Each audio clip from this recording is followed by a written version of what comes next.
Dumbbell lunges work the hamstrings, quads, glutes, and calves.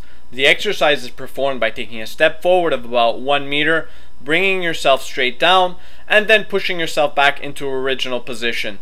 At the lowest point, the front knee should not pass your toes by more than 1 or 2 inches, and the other knee could actually touch the ground.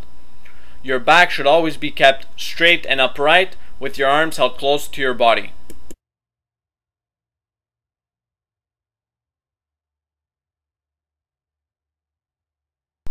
Regular push-ups are a great exercise for the overall development of the chest muscles.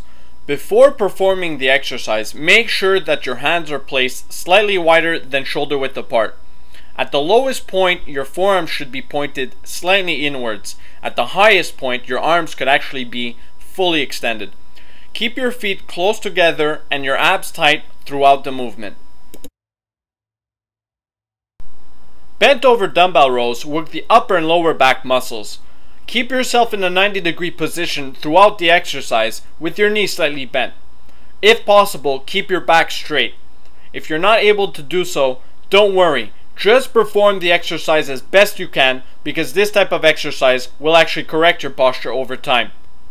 Make sure that the rowing motion is in a perfectly vertical line. At the top of the movement, the dumbbells are reaching your chest. At the lowest point, your arms are fully extended. Upright rows target the delts as well as the traps. When performing the exercise, carry the weight straight up. The elbows should always be higher than the hands, and at the highest point, the bar is at the level of your neck.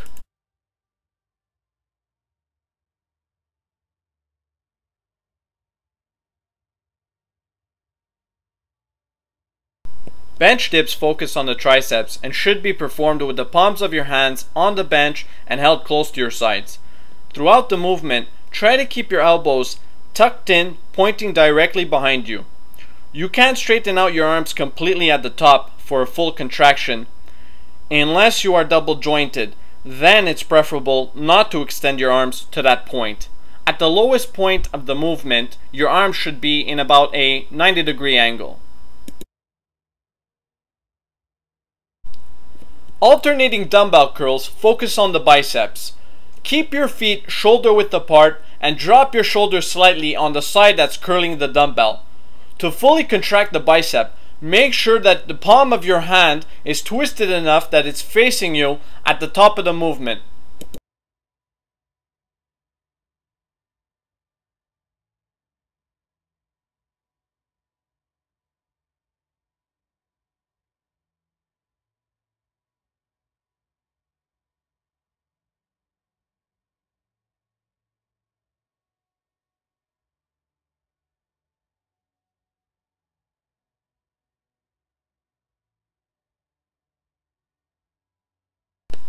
Bench crunches work the abdominals and are performed with the knees bent and feet off of the surface.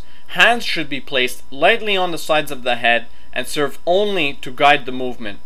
Your chin should be held up high so that when crunching forward, you are still able to look at the ceiling. You can choose to place yourself on the bench in a way that allows you to tilt your head back down past the bench for a full extension of the abs.